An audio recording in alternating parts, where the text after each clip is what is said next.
Hey everyone, Christina here with One Creative Direction. How is everybody doing today? We are going to do something much different than my almost normal painting videos.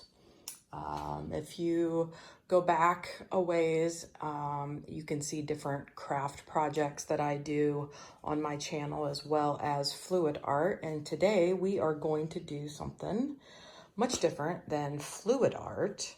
I will, however, be using the same top coat that I use for everything else. So as you can see, we're looking at a wood round. We're going to take this 24-inch wood round and I'm going to sand it, make sure it's nice and smooth.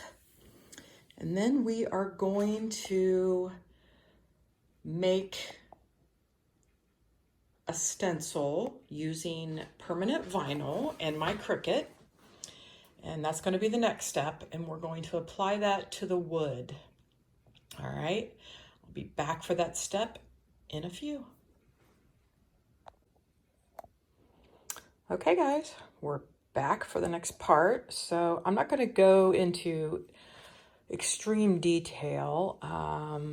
If you have Cricut, then I don't need to show you how to import an image and that kind of thing. So I just wanted to do a real quick summary.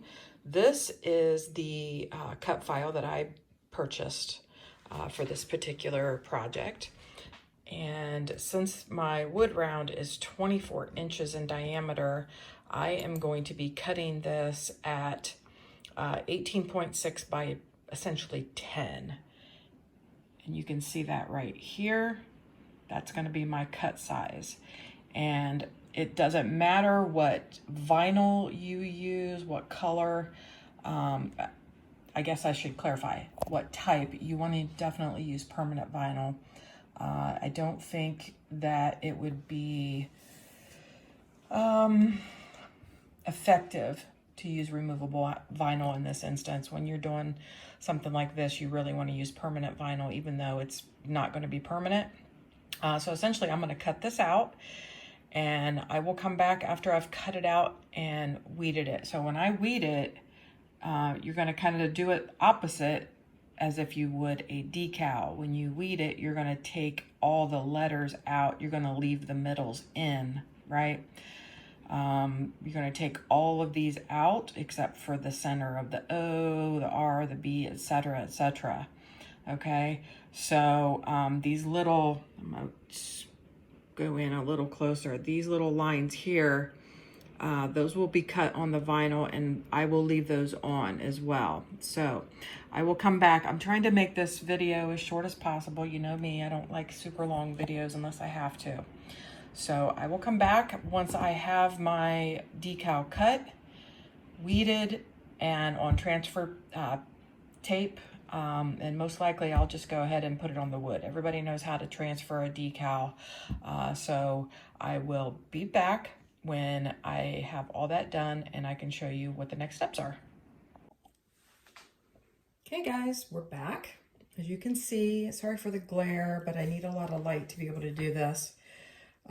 As you can see, I've got my vinyl on my wood round, and I'm going to apologize because I actually grabbed an 18-inch thinking it was my 24 in the first part. I didn't realize it. But anyway, this is a 24. This is a present for somebody that wanted this. So learning as I go. I've never done this before, so full disclosure. Hopefully this works out okay. I am a little concerned about this right here. There's a knot here, and from what I understand, that might cause a problem, but I guess we'll see. Hopefully it doesn't. I tried to, I guess, locate this to avoid that, but honestly, I like everything to be centered, and it's perfectly centered on this round, so I didn't want it to look weird. So what we're using is we're going to use this wood burning gel. Now you can actually do the same process using, I think it's called ammonium chloride. It's like a food additive. And another product, it's called Thicket. I've heard that you can use like baking soda, or maybe it wasn't baking soda. It might have been baking soda in place of Thicket, but essentially Thicket's just like a food thickener. You can mix those two and water and all this stuff, but to me it was cheaper and easier just to buy this wood burning gel. Makes it easy. You don't have to do all the messy mixing and everything.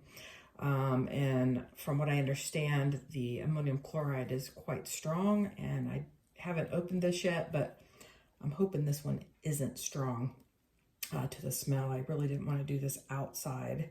I think you can do it inside. It doesn't say to go outside. Can cause eye irritation, burn outdoors. I plan on burning outdoors. So basically what you do is, and I'm going to show you the first part of it, and then I'll come back when it's all completely done. And I pull the vinyl off. So basically what you do is you put your vinyl down, and then you brush this on. Just a very, very thin coat. You don't want too much. And then when you're done, they provide this tiny little squeegee, and you want to basically squeegee across your design and get all the excess off. And you can put it back in your jar and reuse it. It's kind of like etching. When you put etch paste on, you can use it again. So I'm going to put the camera down on my tripod, and I'm going to just do a little bit of this on camera, and then I'm going to turn it off and finish it just because it, as you can see, it's a huge design, and I don't want this video to be super long. So I'm going to set the camera down, and I'm going to just demonstrate how to put this on. All right, so I'm gonna pause. Okay guys, so I'm back, and I'm gonna start up here at the top, and you may or may not be able to see it, but I'm just gonna use this brush. It's kind of an old brush, so I wasn't sure how this would affect a brush. Like I said, I've never used this stuff, so I'm learning, and there is no smell. There was a seal on the package, that's why I paused. There is no smell. I cannot smell anything, and I have a very sensitive nose. So I'm just putting a little bit on the brush here, and I'm just going to dab it on here, okay? You just want to make sure it's wet. All right, and just dab. Like I said, when you're done, you're just going to squeegee it off, all the extra. So you just want to make sure the areas are saturated. Okay. And I'm just going to do this first word here, which happens to be first. And yes, the folks that I'm doing this for are huge bourbon fans, and Old Forester just happens to be their absolute favorite. I'm trying to, they are just bourbon crazy, and I'm really trying to get them to start a YouTube channel, because when they get together and sample bourbon, and they probably have over 100 different brands, they're very funny. They're like a comedy routine. They're brothers. I call them my brothers. They're not blood brothers, but they're brothers from another mother. So that's how you apply it, just a brush and dab. You wait about, I think it said 2 or 3 minutes, and pull your stencil off. And once you pull your stencil off, I will come back, because that's going to be quite a process. This is permanent vinyl, so it is going to take me a long time to get this huge decal off of here. So I will come back once I've got this all saturated, and once I've got the vinyl off, and show you what the next step is. All right. Okay guys, so real quick before I go outside, because there will be no sound once I go outside, because it just started storming, so it's going to be really, really loud. I'm going to be on my covered patio out back, probably on my really dirty patio table, so keep that in mind. So this is all off, and you can barely see it, and I hope there's no time restriction on that. And make sure you wear gloves, because you don't know what that stuff's going to do to your skin. I just did it as a precaution. It didn't say that you should. But anyway, we're going to go outside and we're going to use my heat gun to burn this. And you're going to go in slow. You're not going to stay in one place. You're going to move your heat gun until you get the color that you want for the burn. I'm going for a black.